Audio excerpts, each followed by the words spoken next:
안녕하세요. 저는 40대 초반인 이혼녀입니다. 저는 지금 제2의 인생을 살고 있어요. 아직 젊은 나이인데도 사는 것이 참 녹록치 않는 것 같네요. 제가 진짜 기가 막히는 일을 겪었는데 정말 제 주위 지인들에게 말을 하고 하소연을 하기엔 너무 쪽팔리고 내 얼굴에 스스로 침을 뱉은 것만 같아서 이렇게 익명으로 사연을 쓰게 되었습니다. 저는 비록 실패했지만 결혼을 30대 중반이 되어서 했어요. 물론 결혼한 지 5년 만에 파경에 이르렀지만 말이죠.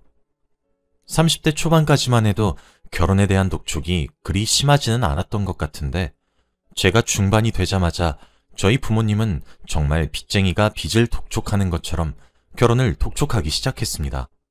저는 사실 비혼을 희망하고 있었기 때문에 싫다, 관심이 없다, 만날 생각 없다 등의 말로 요리조리 피해갔지만 정말 힘들었죠.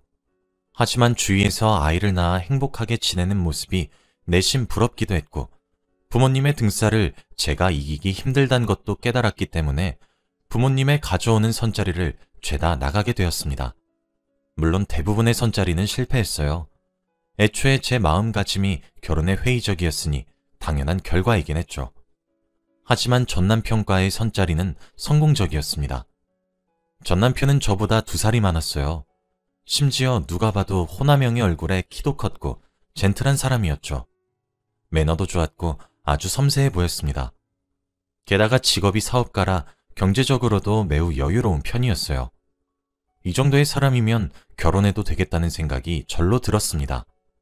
아이를 낳아도 경제적으로 힘들 일이 없을 것 같아 보였거든요. 솔직히 까놓고 말하면 땡 잡았다는 생각이 참 많이 들었습니다. 결혼을 하고 보니 집안 자체가 여유로운 집안이더라고요. 소위 말하는 부잣집이었습니다. 저희 친정도 사실 어디 가서 얕잡아 보일 집안이라고 생각하진 않았는데 정말 부의 차이가 어마어마하더라고요. 절로 기가 죽는 느낌이었어요. 그런데 보통 이렇게 차이가 나는 경우에는 시집살이가 또 어마어마하잖아요? 아침 드라마 소재로도 종종 등장할 정도니 말 다 했죠. 근데 무슨 일인지 시부모님이 진짜 천사가 따로 없으신 거예요. 심지어 전남편이 외동아들이라 시집살이 심하게 하시겠지 싶었는데 그저 우리 며느리 하시며 저를 귀하게 여기셨죠. 심지어 제사가 있었는데도 제가 힘들 것이란 이유 하나만으로 제사까지 전부 없애셨어요. 그리고 부잣집의 외동아들이라고 하면 임신을 강요하실 법도 한데 제 몸 건강이 우선이라며 아이가 없어도 된다고 했습니다. 와, 정말 나는 복에 겨운 며느리구나. 전생에 나라를 구한 건 아닌가? 하며 저도 최선을 다해 시부모님께 효도를 했어요. 솔직히 다시 태어나도 이런 시댁을 만날 수 있을까 싶을 정도였거든요. 시부모님과 저 사이의 관계는 정말 좋았습니다. 시부모님은 저를 귀하게 여기고 아껴주셨고 저도 그 사랑에 보답하기 위해 잘하려고 노력했으니 나쁜 게 오히려 말이 안 됐죠. 그러나 시부모님과의 화목함과 달리 사실 남편과의 결혼 생활은 불행했습니다. 불행이란 단어가 걸맞는지 잘 모르겠지만 결혼 생활을 하는 도중 저는 스스로가 초라했던 적이 많았거든요. 먼저 전 남편은 굉장히 섬세했어요. 연애할 적엔 그 섬세함이 저를 향한 사랑이고 관심이라 여겼는데 아니었습니다. 표현하자면 지나치게 감성적인 사람이란 느낌이라고 해야 될 것 같네요. 전 남편은 자기 물건에 손을 대는 것을 특히 싫어했는데 제가 정리한다고 위치를 정말 찔끔 옮긴 것까지 알더라고요. 그걸 알아채리면서 제게 소리를 꽥꽥 지르는데 정말 기가 막혔죠. 그 꼴을 보고 있으면 사내 놈이 왜 저러나 싶더라니까요. 그리고 또 부부간의 사랑을 잘 나누지 않았어요. 아무래도 남자는 성욕이 여자에 비해 훨씬 더 강하다고 하는데 연애할 적에도 결혼한 뒤에도 무슨 부처님도 아니고 제게 손끝 하나 대려고 하질 않더라고요. 저도 처음엔 지켜주는 것 같아서 좋았는데 제가 문화재냐고요. 결혼하고 나서도 그러니까 여자로서 자존심이 상했습니다. 제가 기분 전환 겸 이벤트를 해도 무덤덤하고 분위기를 잡아도 무덤덤해서 결국 제가 어느 정도 포기했습니다. 당연 부부관계가 그렇다 보니 아이 계획은 생각도 못하죠. 가족 계획이라던가 아이를 언제 낳아야 된다던가 그런 것들도 일절 없었어요. 그렇다고 해서 아이를 싫어하는 것도 아니에요. 같이 길을 걷다가도 아이가 지나가면 꼭 말을 걸고 인사하고 그럽니다. 여자는 35살이 넘어가면 노산이라고 하는데 어쩌려고 저러는지 모르겠더라고요. 임신이나 출산 또는 가족 계획을 주제로 운을 띄우면 자리는 피해버리더군요. 앞서 말한 이유들을 제외하더라도 솔직히 의심스러운 부분이 정말 많았습니다. 처음엔 당연히 외도나 불륜이라고 믿어 의심치 않았어요. 아내를 멀리하고 있으니까요. 하지만 제가 아무리 흔적을 뒤져도 남편에게 다른 여자의 흔적은 잡히지 않더라고요. 몰래 미행도 했었는데 회사랑 집만 오가는 아주 건전한 삶을 살고 있었습니다. 하지만 진실은 제 상상을 초월하는 것이었어요. 정말 충격적인 반전이 숨어 있더군요. 차라리 딴 여자랑 바람을 핀 것이 100배, 아니 1000배는 나았을 겁니다. 그럼 내가 맞바람을 필 수도 있고 또는 제게 미안하다, 잘못했다 두 손 모아 싹싹 비는 남편을 용서하고 우리 다시 잘 살아보자 하면서 가정을 지키려고 노력을 했을지도 모르는 일이니까 말이죠. 시부모님은 두 분 모두 저를 너무 좋아하셨어요. 제게 너무 친절하셨고 시어머니는 정말 우아하셨죠. 진짜 며느리 사랑이 하늘을 찌를 정도셨거든요. 뭐든 다 해주고 싶어 하셨고 노력도 하셨고 실제로 다 해주셨죠. 저희 신혼집은 시댁이랑 가까워서 종종 시댁에 남편과 함께 방문해서 저녁을 함께 먹었어요.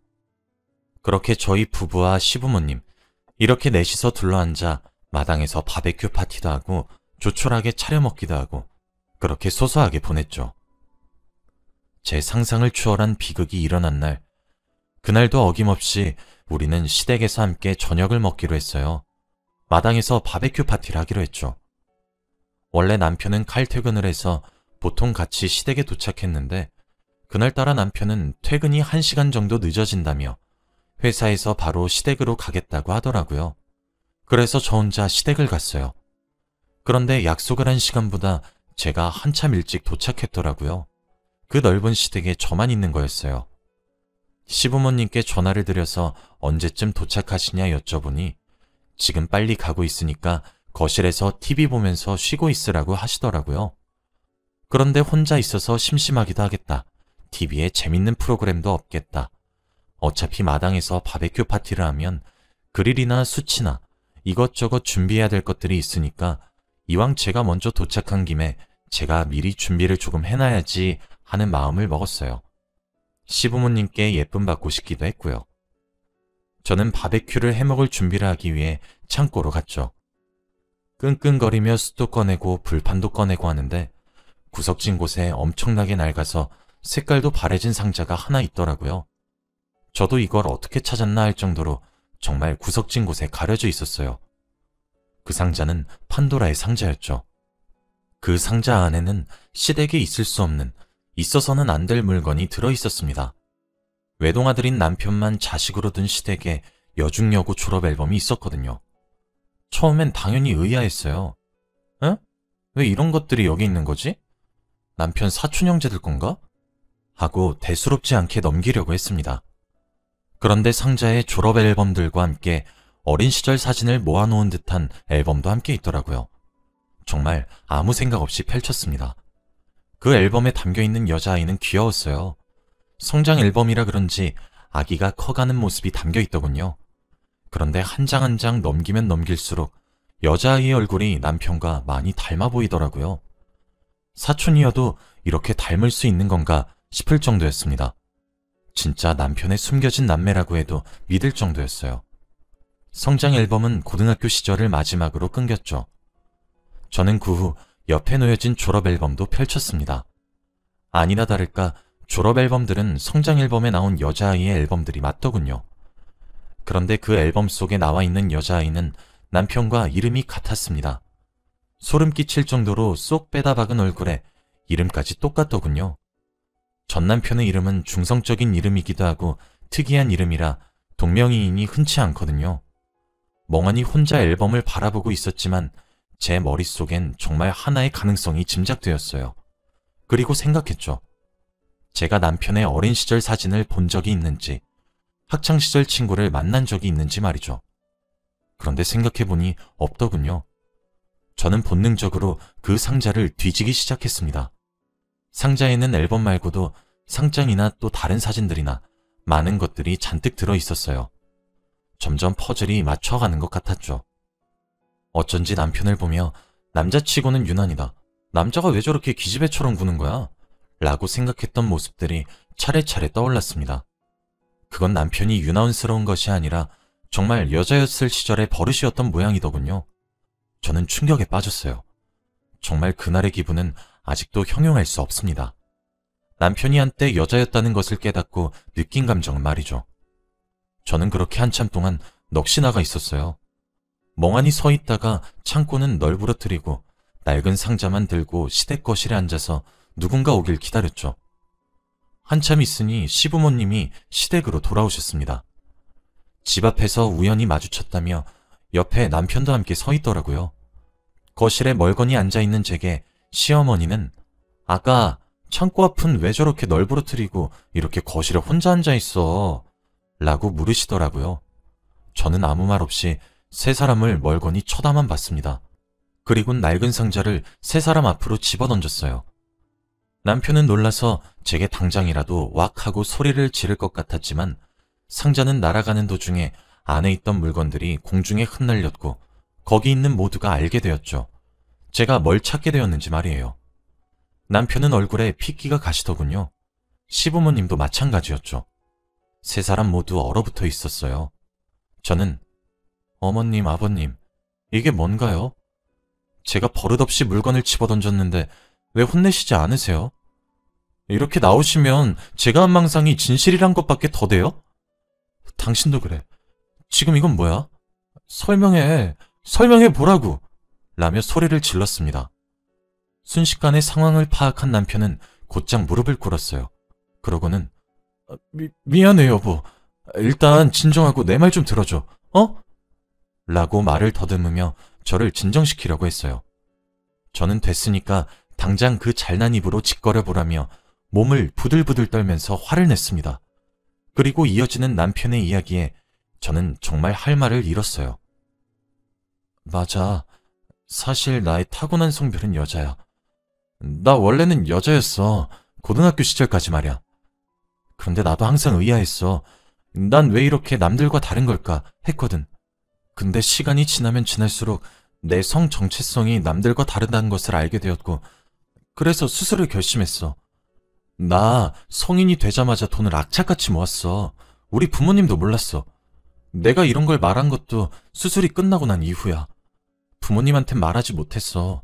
심지어 하나 있는 외동딸이 이러니까. 돈을 모으고 난 이후 집을 나가서 성전환 수술을 받았어. 너무 힘들었어 나도. 수술이 끝나서 성공적으로 남자가 된 이후 부모님을 찾아갔지만 부모님도 날 외면하셨어. 그래도 세월이 지나고 나니까 우리 부모님도 나이가 드셨는지 나를 자주 찾으시고 점점 나를 다시 자식으로 받아들여 주셨고 내 결정을 존중해 주면서 응원도 해주시기 시작한 거야. 그런데 나이를 드실수록 내가 가정을 꾸려서 행복하게 사는 모습을 보는 게 소원이라고 하시더라고. 그래서 나는 아이도 가지지 못하는데 그 소원이라도 이뤄들어야 내 마음이 편할 것만 같아서. 나도 이게 잘못된 방법이란 사실은 아주 잘 알고 있어. 하지만 어쩔 수 없었어. 라며 울부짖었습니다. 울고 싶은 사람은 정말 저였는데 말이죠. 저는 당신 미친 거 아니야? 속일 게 따로 있지. 내가 유난스럽다고 느낀 건 정말 유난이 아니라 당신이 기집애였기 때문이구나. 당신 어떻게 날 속일 수 있어? 어떻게 나한테 이럴 수 있냐고. 어머님이랑 아버님도 그래요. 저도 저희 부모님한테 사랑만 받고 자란 귀한 딸이에요. 근데 제게 어떻게 이러실 수 있으세요? 이건 사기 결혼이라는 건 아시는 거예요? 범죄라고요. 남들은 빚이 있는 걸 속이고 제사 있는 걸 속인다는데 이건 그 수준이 아니잖아요. 어떻게 성별이 바뀌었던 사실을 속이냔 말이에요. 당신도 그래. 그럴 거면 당신처럼 성별을 바꾼 여자랑 살림 차리면 되지. 왜 멀쩡한 날 끌어들여? 라고 소리치며 정말 통곡을 했습니다. 시댁에선 크게 우는 제 울음소리를 제외하고는 아무런 소리도 나지 않았어요. 전 그대로 시댁을 뛰쳐나왔고 신혼집으로 가서 무작정 짐을 싸기 시작했습니다. 몇 분 뒤 남편이 집으로 들어오더군요. 제가 나가자마자 절 뒤쫓아온 듯 했습니다. 남편은 저를 진정시키려고 노력했어요. 하지만 제가 받은 상처와 배신감은 쉬이 가라앉혀지지 않았죠. 저는 제게 소홀히 하는 남편과 잘 지내려고 매사에 노력했어요. 대화를 나눠도 보고 행동에도 옮겨봤죠. 하지만 제가 쏟아부은 노력에 돌아온 것은 남편의 배신이란 사실이 정말 믿기지 않았습니다. 저는 저를 뜯어말리는 남편의 손을 뿌리치며 이혼하자고 화를 냈어요. 남편은 그저 미안하단 말만 하며 제게 매달릴 뿐이었죠. 저는 정말 최소한의 집만 싸서 신혼집을 나왔고 친정으로 갔습니다. 갑자기 울면서 들이닥친 딸의 모습을 발견하신 저희 부모님도 정말 놀라셨죠. 숨이 넘어갈 것처럼 우는 딸을 엄마와 아빠는 달래주시며 끄끄거리면서 설명하는 제 말에 귀를 기울이셨어요. 결국 친정에서도 남편의 비밀을 알게 되었죠. 당연히 저희 친정도 발칵 뒤집혔습니다. 아빠는 바로 시댁에 전화를 걸어서 지금 우리 딸이 말한 것들이 다 진실이냐며 쏘아붙였고 어머니는 주저앉으셨어요. 저는 목 놓아 울기만 했죠. 저희 친정은 풍비박산이 났는데 남편은 그날 연락조차 없더군요. 그로부터 일주일이 흐른 후 남편은 저희 친정으로 찾아왔습니다. 그리고 저와 잠시 이야기를 할 수 있겠냐고 물었죠. 저희 부모님은 당연히 안 된다고 반대하셨지만 저는 그래도 어디 한번 얘기나 들어보자 싶은 마음에 조용한 커피숍으로 남편을 이끌었어요. 개인적인 공간이 주어지는 커피숍이었죠. 남편과 차를 시키고 앉아만 있었습니다. 한참 정적이 흘렀어요. 남편은 제게 조용히 미안해 여보. 당신 말이 맞아. 내가 이기적이었어. 그래, 당신도 처가댁에서는 귀하고 예쁜 딸일 텐데 내 이기심이 당신 인생에도 영향을 준 것 같아. 정말 미안해. 이건 진심이야. 라고 하면서 서류를 하나 내밀더군요. 그건 이혼 서류였습니다. 그러고는 제게 말을 하였습니다. 당신 나랑 이혼이하고 싶을 것 같아서 내 쪽은 미리 썼어. 당신 쪽만 쓰고 제출하면 돼. 라고 하며 또 다른 봉투 서류를 몇 개 제게 또 주더라고요. 이건 내가 가지고 있었던 오피스텔 2채를 자기 앞으로 명의 이전한 서류야. 그리고 이건 우리 부모님이 당신한테 사과의 의미로 주는 선물이고 라고 했죠. 그리고는 이건 마지막으로 위자료라고 하긴 못하지만 받아줬으면 해 하며 내민 통장엔 돈이 들어 있었습니다. 당신에겐 정말 미안하게 생각하고 있어. 내가 어리석었어. 그 당시엔 내가 이미 부모님의 기대와 미래를 저버리게 한 느낌이었거든. 부모님 마지막 소원이란 말에 내가 냉정을 잃었던 것 같아. 당신에게 주는 이 모든 것들이 위로가 되진 않겠지만 조금 위안이 되길 말하는 맘뿐이야. 정말 미안해. 라고 사과를 하는 남편에게 저는 마다하지 않을게. 만일 당신이 날 이렇게 속이지만 않았다면 우린 결혼은 하지 않았지만 당신에게 정말 좋은 친구가 되어주었을 거야. 이혼 서류는 접수하고 당신한테 연락해줄게. 시부모님한테도 말씀 전해줘. 마지막이지만 얼굴 뵙고 인사드릴까 했는데 그건 또 아닌 것 같거든.